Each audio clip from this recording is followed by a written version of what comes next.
You're very, intense about making sure And away we go. we track the days correctly. Yeah, well, I think it's one of your impressive. things. Yeah. Yeah. Well, That's what I mean. I think you enjoy that. Like Well, you get a kick out of agreed. it. Yeah. So yeah. maybe this is a good question for the. Well, I will save it for the pod. Okay, good. All right, let's do it. Hello, Okay. everybody. Hello. Obviously it's live because it goes Hello. live automatically now. Belly button. Of course. Very good. Nothing like getting Seinfeld references Uncle to Leo. really Hello. humble me. Okay. Yeah. I don't know if I should save this for a final thought. I wasn't going to, but there is it. I'll put it in my final thoughts because Okay. Zoe had a very funny Seinfeld line to me. It wasn't correct, but it's very funny. I'm going to add it in. Hold on, I'm going to add it, and then we'll start the pod. Zoe Seinfeld. Okay, we're good. Let's roll. See, you got to tune into YouTube. You get these little nuggets. The little pre-show. Yeah, the little fun stuff. You get to see Tucker. Well, not really. Not really. I never turn the camera on myself. Yeah, you get to hear Tucker a little bit. All right, let's roll. Hey, hello. It is the Go Birds podcast presented by the BetParks Casino and Sportsbook app. Daily Pods Day. Number 10. Elliot, number 10. Elliot, I'm proud. I like how much you enjoyed that. I love watching the number grow, I know. without question. I'm big, like in my life in general, I'm very big at like checking things off. Yes, you are. You know, like being like, I'm going to do it this many days. So to continue to achieve what we set out to do. So I appreciate that. I am not huge on that. I will say we've talked a lot, final thoughts, whatever, about how big a notes app guy I've become. Right. I do enjoy checking movies off my movie list when I can go back and do the little strike through the movie. Yeah. It's a good feeling. You know who else is big in that? Sirianni. Oh, he's a big, really? every day, like has a thing he wants to do, checks it off. Yeah. So. Okay. Well, what a lead in. Well, we could. What a pro you are. Dude, so we're going to get to that in a second. Well, really quick. Yeah. Have you looked at the weather for Sunday? Has it gotten colder? Might snow.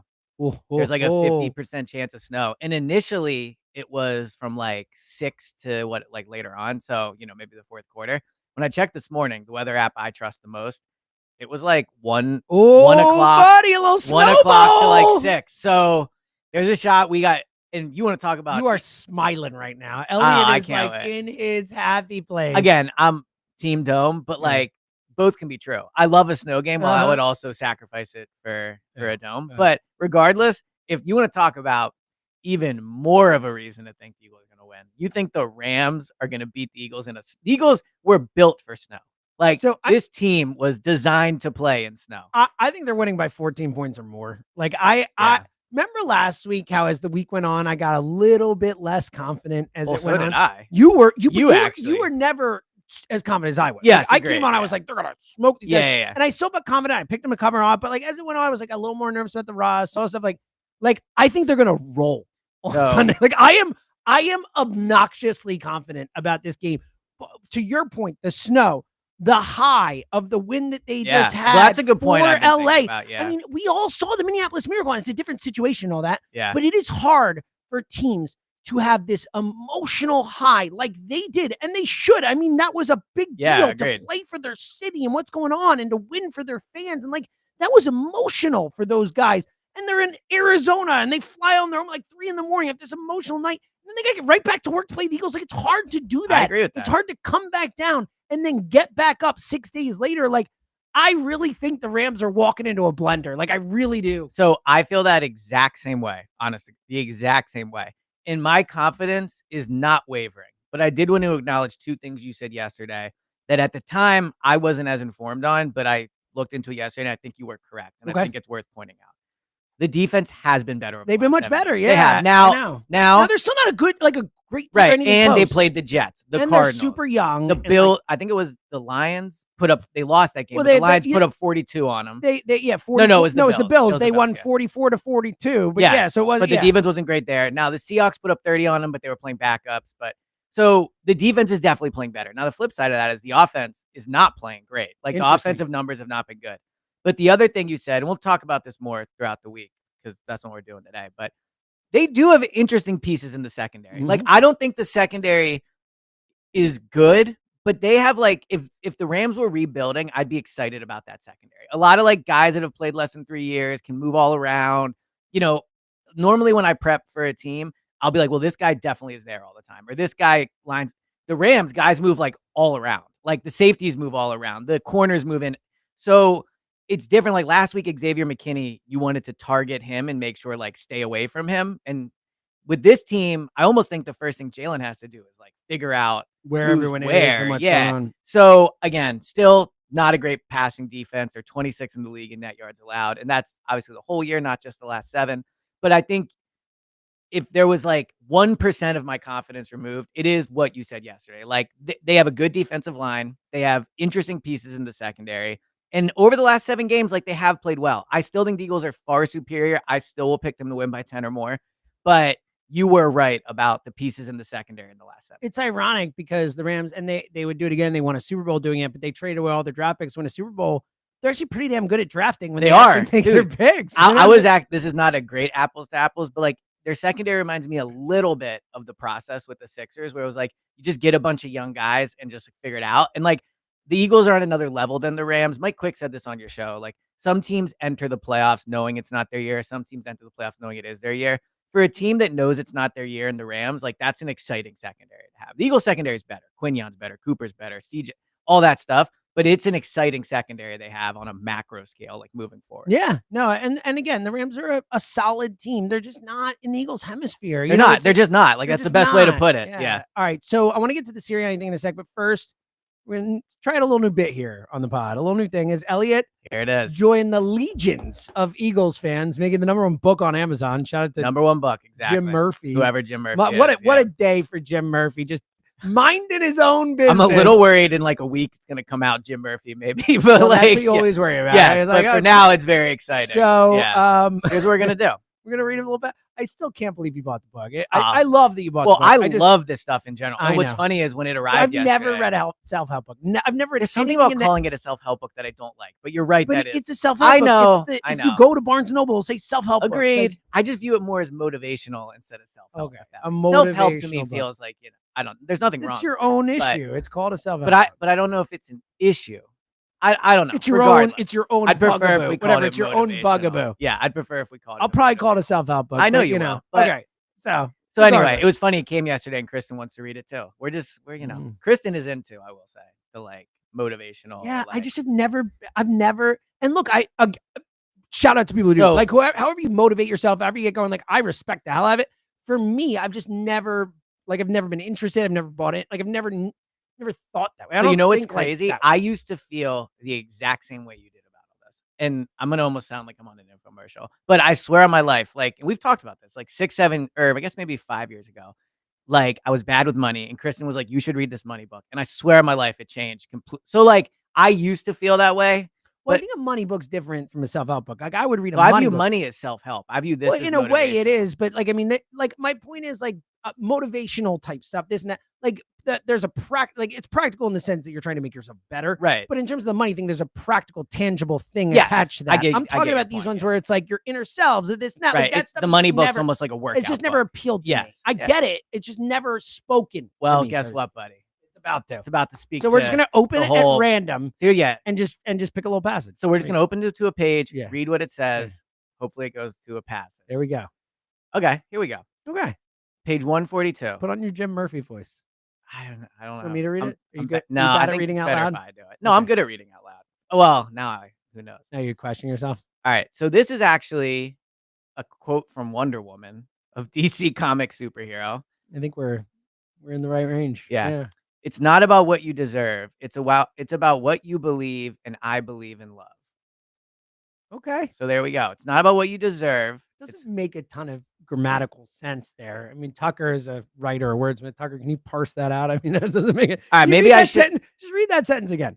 It's not about what you deserve. It's about what you believe, and I believe in love. Oh, and I believe. Okay, I missed you read that right. A little combined. It sounded like so cool. Right. I believe in love. I'm a big love guy. Well, but I think the interesting part about this is like, it's kind of, I guess, about what you believe you deserve, like not what you actually deserve, versus, I guess, would be the quote there, right?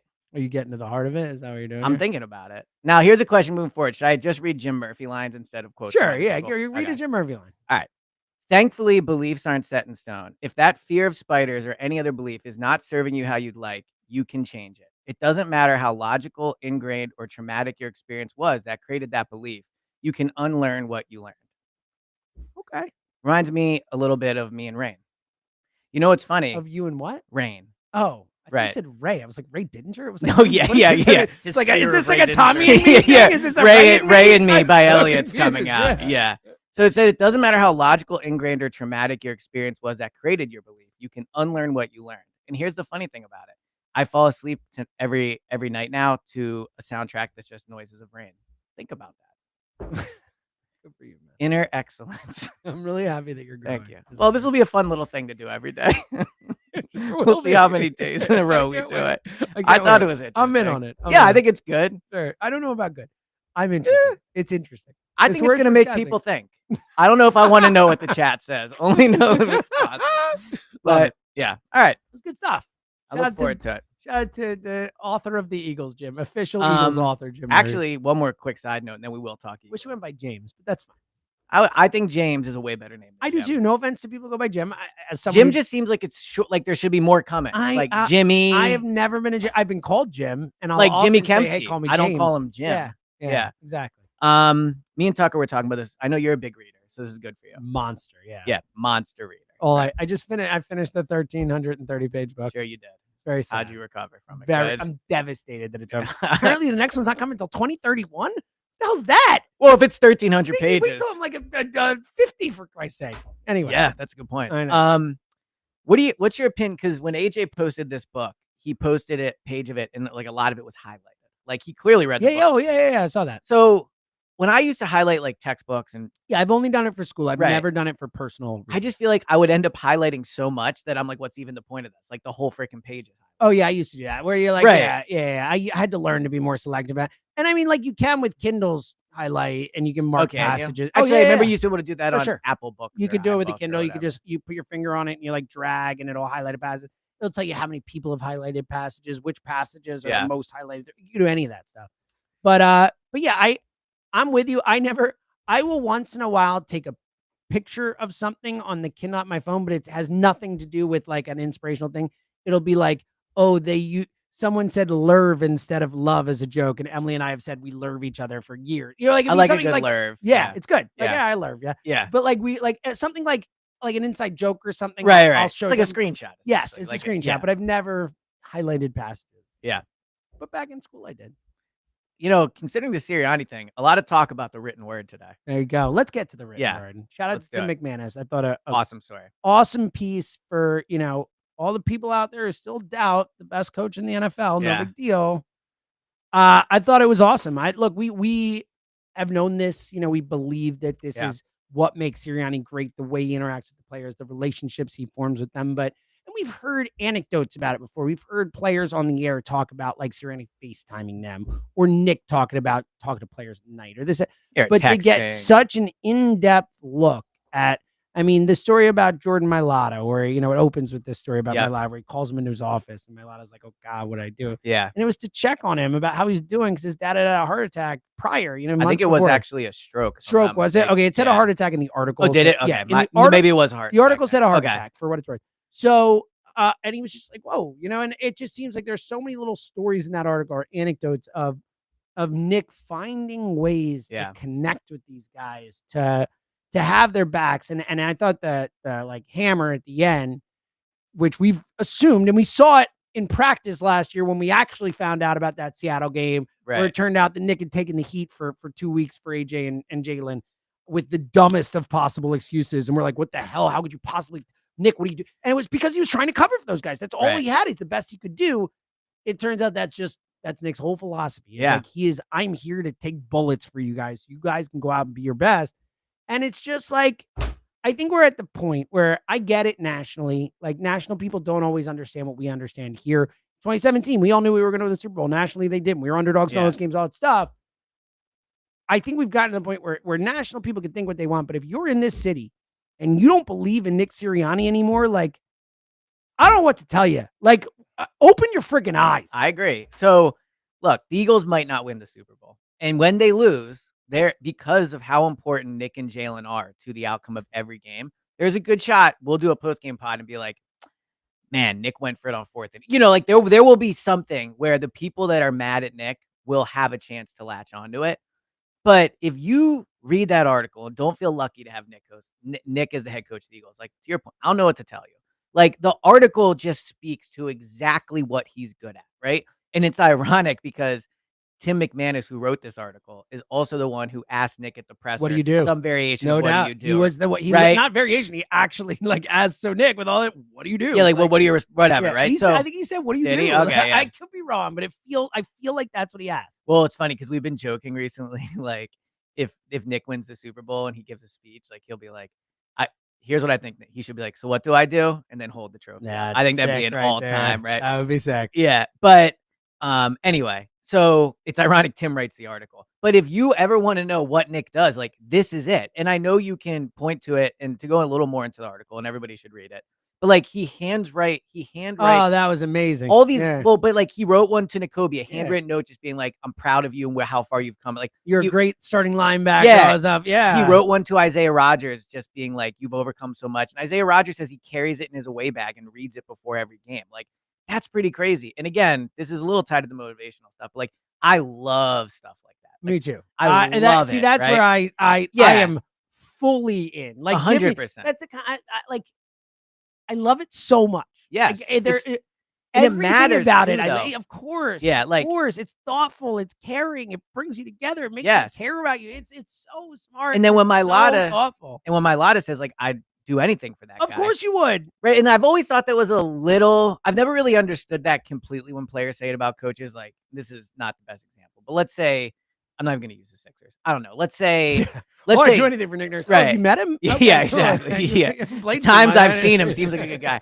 Let's say Nick Castellanos or someone on the Phillies. Like I'd run through a wall. Which they do say about Rob. Right. And I don't know the intricacies of their relationship. But then we've heard all those players say that about Rob. That's like a constant thing. You have 24 guys running over the Schwarber quote, whatever. Over the top of the thing. Like that is something they say about them. But like the way it's explained in this article to me is the best way I've ever seen of like why a player would feel that way about a coach. You know, just like Mailata going through that, Nick being like, do you want time off? Like, or the Rick Lovato stuff about, I know, with the infertility. Yeah, totally. And Nick checking in on him all the time. And Lovato saying one of the first people he told was Nick. I just think that stuff is so important. So while we can talk about, you know, is Nick a great play caller? Is Nick like an elite X's and O's guys? And there are certainly big elements of the job where that matters, right? Like, but ultimately, I will take that guy in that article over a guy like a Kyle Shanahan or a Mike McDaniel, where it's like their whole thing is scheme. I don't know how they are with their players. Maybe their players love they're them. a guy like McVay looks like someone who's both. Like he looks like someone who's a scheme guy, but is also like the players love him. Right. He has relationships with them. They care. Like it's both.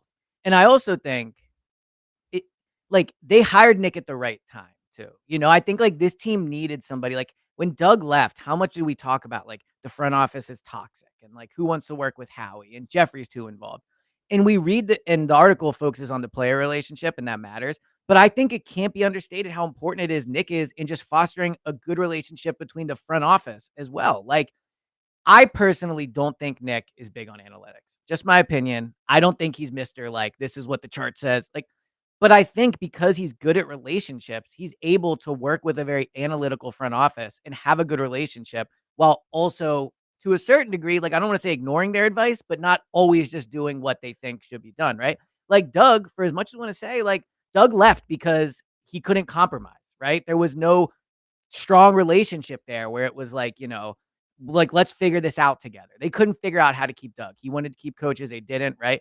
But like as much as Nick got made fun of for, you know, firing his coaches and basically being called a puppet, and like I think there was something about that's also in this article. Like his ability to relate to people and get along with people like matters. And I just think you saw it in the article too with the Jalen stuff. Talking about the fact that, you know, we spent so much time talking about that and they point that out in the article, but about during the bye week where Nick like figured out how to get through to Jalen and how to connect with him. Now it's a little disappointing it took him this long. Agree, but there was other factors obviously involved there and all that. Like but the point is like this guy can always figure it out with these relationships. Like and to your point, like we've talked about this a million times, but I think it's important anywhere you work for your boss to like understand the people who he has underneath him and to treat them the way they need to be treated. You know, we've talked about some people need a kick in the ass. Some people need an attaboy. Like some people need you to check in on them. Some people need you to leave them alone. Like there's a management style for all different types of people. We're all so unique and so different as humans. Like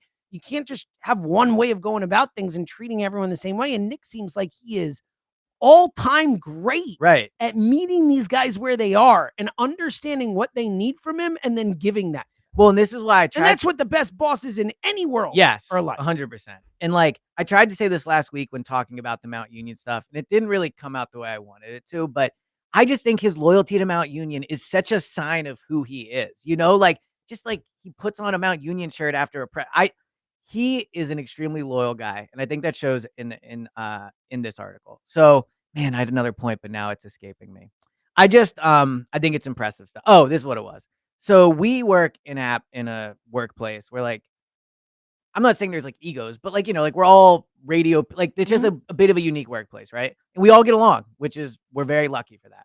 But like, being a boss in different atmospheres requires different things, and Nick has to deal with like 53 guys who have their whole life basically been like, I'm the best at what. Oh yeah, no right? doubt. Like, and also there's testosterone. Yes, there's money. There's all these things. So for as much as there's been little times this year where it's like, you know, maybe AJ's not getting the ball enough, or like Saquon, or, you know, Devontae and AJ probably aren't happy about how much Saquon's running. Like, he took a team with justified egos, to be clear. AJ deserves to feel like he's the best player on the field. Devontae deserves to feel that way. Saquon does.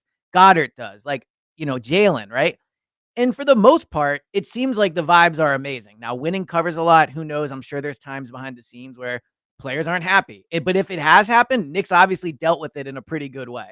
So that also really matters when talking about like a CEO, head coach. And honestly, it's very Dan Campbell. Like, for as much as we've always been a Dan Campbell pod. Yeah. Like, we exactly. Me and you. We loved him when he was interim coach in Miami. Yeah, I was all in on him. That's exactly right. Always been a leader among them. But like, you look at those clips of the Lions locker room afterwards, and Dan's better at being, I think, like a post-game guy.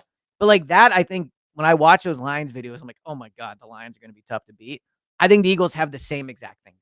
And I think that's because of Nick. I totally agree. And I think Nick also, to your point about the analytics stuff, and maybe it's because of the relationship and the way he manages it, but I think Nick's really great at blending both the old and the new school in what he does and how he goes about it. I mean, you've seen with the tough physicality, the identity of the team, but he's still willing to go for on fourth down. Like, I think that somehow with the way he interacts with these players, and I think that that's another thing that we hear a lot from the former players and the old school guys, and I don't like that he does it this way, or the soft, training camp, or this or that, or whatever it is.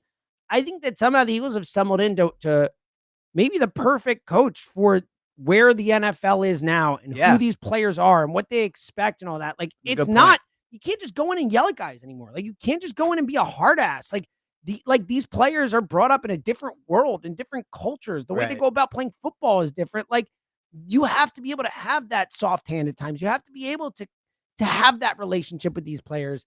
And I mean, it just seems like we're really lucky to have him here, Yeah. I mean, I agree. Who'd have thunk it? This team does deserve a ring. Oh my God. Like, we'll see if they get it. We do too, buddy. Yeah. We do too. Yeah. Well, you already have one.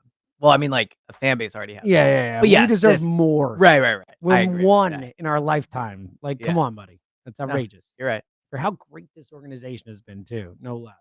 All right. So I haven't thought that it's not going to be be super popular, but it was. I was thinking it this morning. I think you'll agree. It's Sixers related. So what are we doing? No, but I mean, it's Eagles Sixers. So like, there is no question. It is rock bottom for the Sixers. Yeah, so we did a poll today on the morning show. Is your disgust with the Sixers at an all-time high in 88%? Yeah, I'm honestly surprised it's even there. Yeah. But, and I would guess that 12% of the people probably just don't like the process. People just like to... Yeah. Well, that's what Rhea said. Rhea said not all the time because of the process. Yeah. Which I think there's a small percentage who hated that more. And so I don't think the Eagles will ever get to where it is with the Sixers.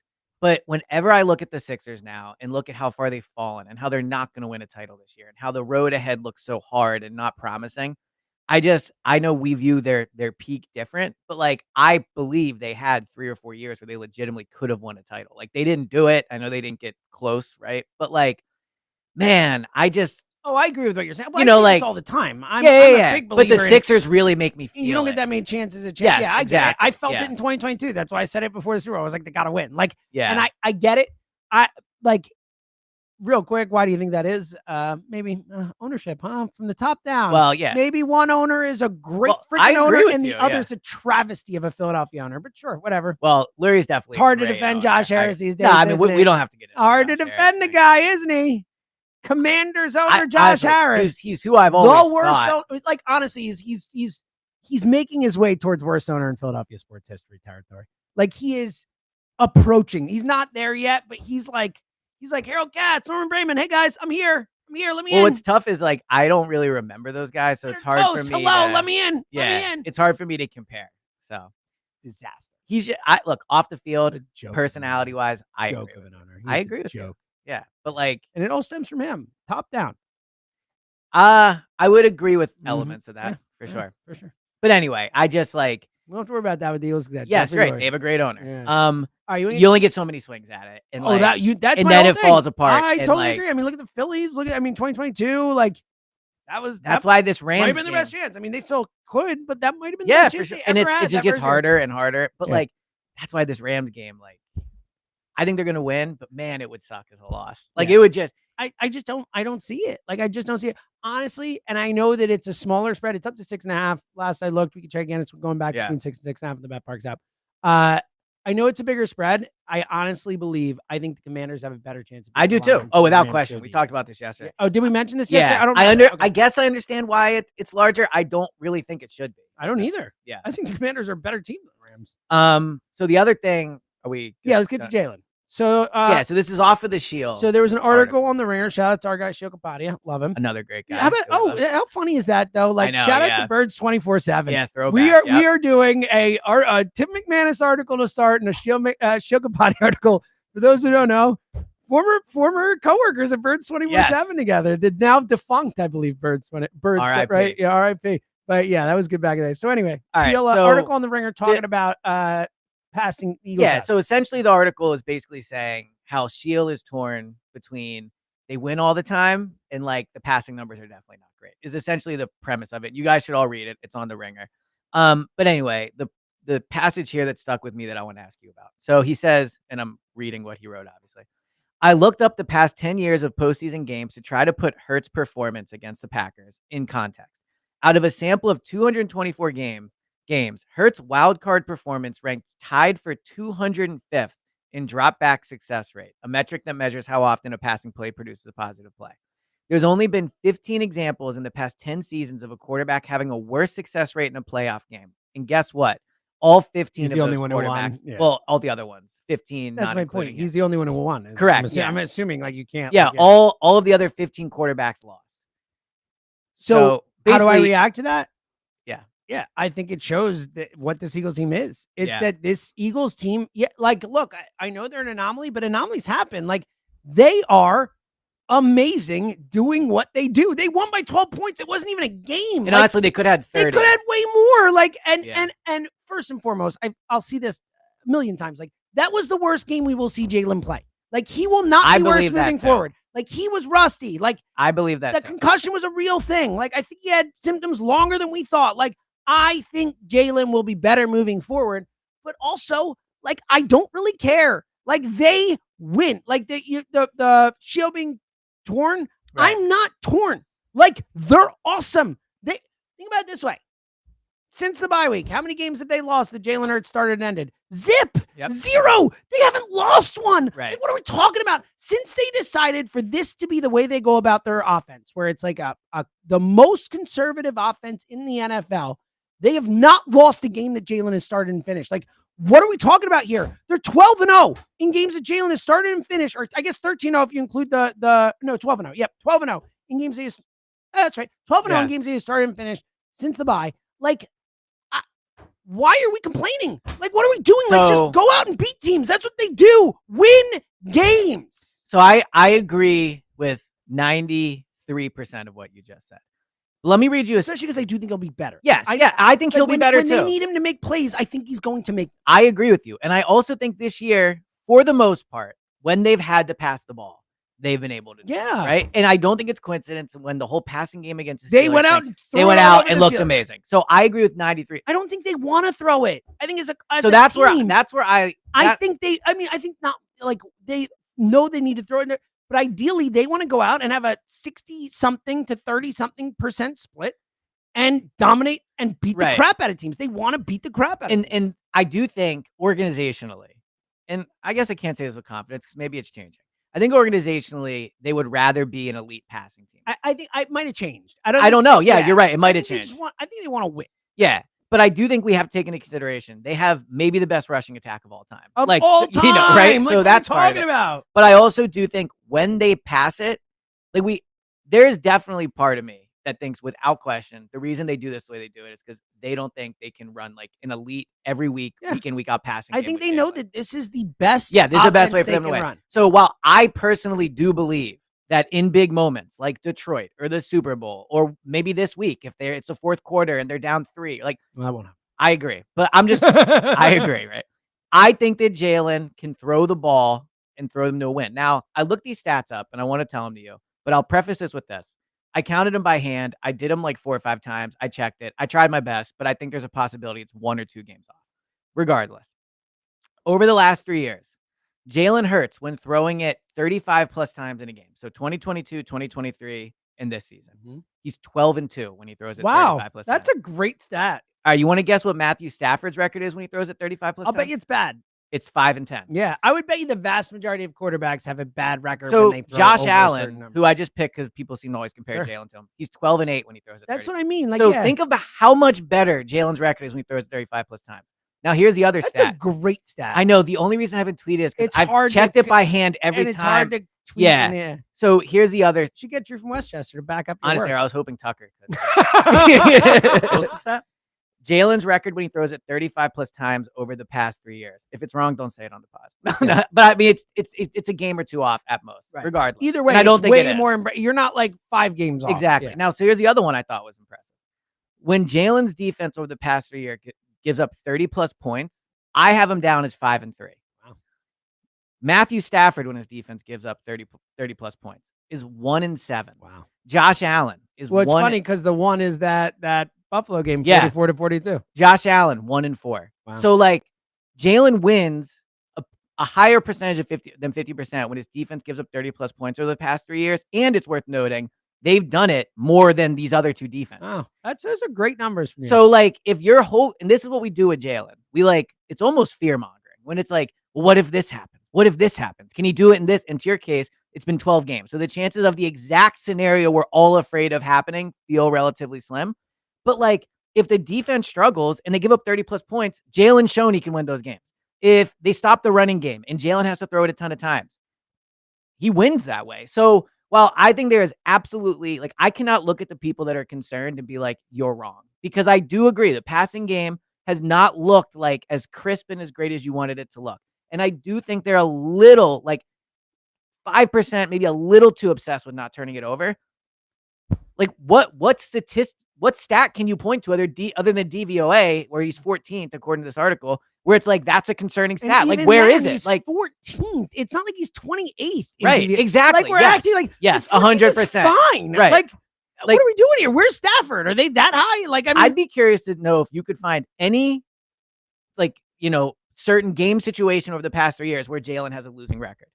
I mean, there's probably one, but like, it's not like away games. It's not home games. It's not when trailing by 10. It's not when up by 10. It's not when favored. And guess what? It's not even playoff games anymore. It's not now. He's even. And it's not when he throws it a ton. And I do think in general, a lot of quarterbacks have bad records when they throw it a ton because it means you're behind, right? So the fact that Jalen has such a good record when he throws it so many times is, I think it's a good point by Sheil. I do understand. It's like, whoa, how are they winning like this? But like, I can't get too worked up about it. Love it. I think it's a great take. All right. You got anything else, or should we get to final thoughts?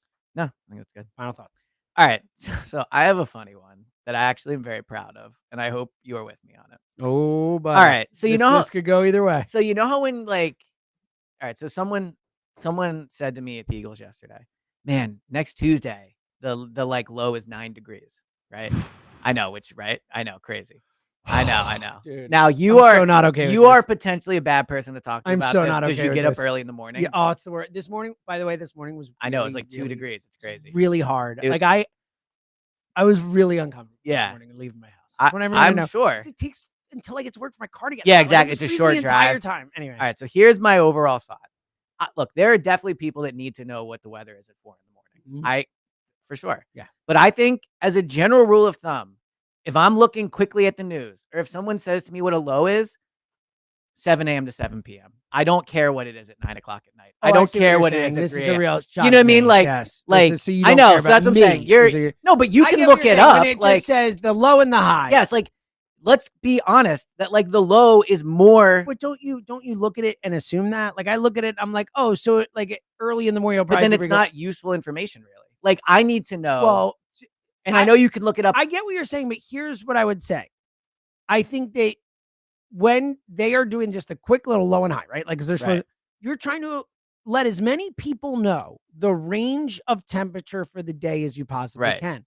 So I do think it is valuable to people who work at night or people out there. It is. Whereas I think that if you are someone like you can assume, now you don't always know, but you can assume that when I'm out during the day, like, all right, the low, the high, will probably be about 6-7 degrees below the high, and it'll get up to the high at some point in the afternoon, and then it'll begin to go down. Like, I get what you're saying, but I don't think it is absolutely necessary. I think if you just have a tiny little space to let people know, I think you want to let as many people know the range as possible, and people are smart enough to understand that it's not going to be 2 degrees at 2 o'clock in the afternoon. So one option could be, I think in your weather app, you could maybe make it so it's like, I actually think we should have to look to go in to find out the time. And I do that. Like I will definitely look by the hour. I think it's the opposite of what you're saying, though. I think they're actually the right way of doing it. But I think the vast majority of the population, maybe I'm wrong about this, is like not really up at 4 in the morning.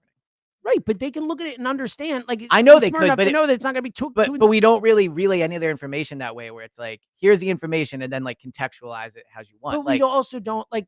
What do you want them to do on a news screen? Put like every time that it's going to be? No, I want when someone says on the weather, on like a weather person says next Tuesday the low is going to be 14 degrees instead of 9. But it's not true. I know it's not. I know it's not true, but I think it's a more useful way to relay the information. I get your point. I do. Right? But I like there are a lot of people who go out at night. There are a lot of people who.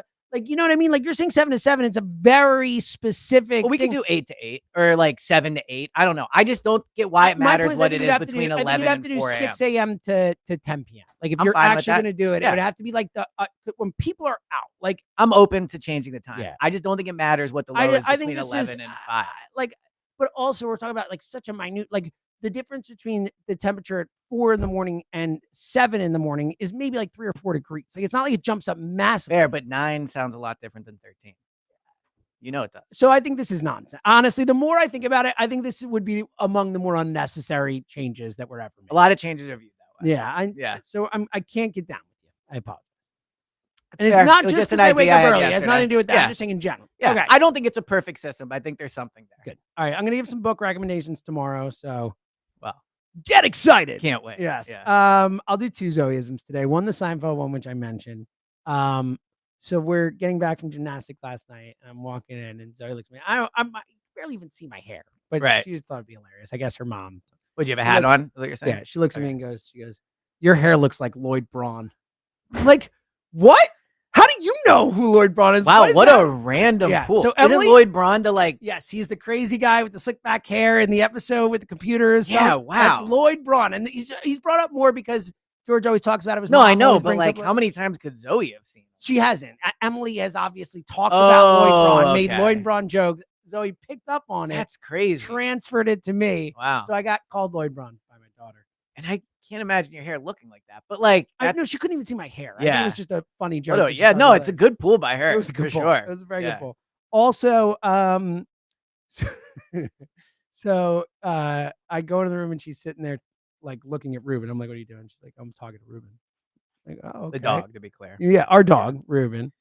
And she goes, rough. She looks at me and goes, that's the only word I know. There you go. That's great. That's the only word I know. It's the only dog word I know. She's like, we're having a conversation. She goes, rough. Yeah. Like, that's all I know. I haven't learned bark yet. Yeah. How many variations are there of dog noises? We have a book that has rough, like there's rough, there's woof, bark, woof. I think that's kind of it. No, there's more. There's more about bow wow for sure. Fine, fair. I'll give it. More. I wish I could remember this book. So wait, what do we have? She was a kid. I mean, What dogs don't say barf. Yeah, no arf. Said arf. Oh, arf counts. Nah, I don't. Barf. No, you're wrong. Arf is in. Well, like say it Arf, like a dog. arf. Yeah, okay, that's fair. Yeah, okay, yeah, that's good. Nice job, Tuck. Like, yeah, there is that. I mean, yeah. dogs do that. But I feel like other animals maybe do that. No, cats don't really do that. Yeah, you're right. That's one. another. So we're up to like 5 now. 5 or 6. All right. Man, they're gonna smoke the rest. Yeah. All right. We'll be back tomorrow and Friday and Saturday and Sunday. Subscribe to the pod, rate and review. 5-star reviews. 5-star Tell a reviews. friend. Please, it would really mean a lot. Yeah. If you have an Eagles friend who's an Eagles fan who doesn't listen to this pod, like, get on him, man. Yeah, send it to him. No, don't just send it to him. Send it to him. Call them after you send it and say, listen to the thing I just sang. Ask what the final thought was at the end of the pod. Oh, I like that. Yeah, it's like, let's see if you really listen. Exactly. Did you get to the ridiculous dog conversation? Okay, no. What's your opinion on weather?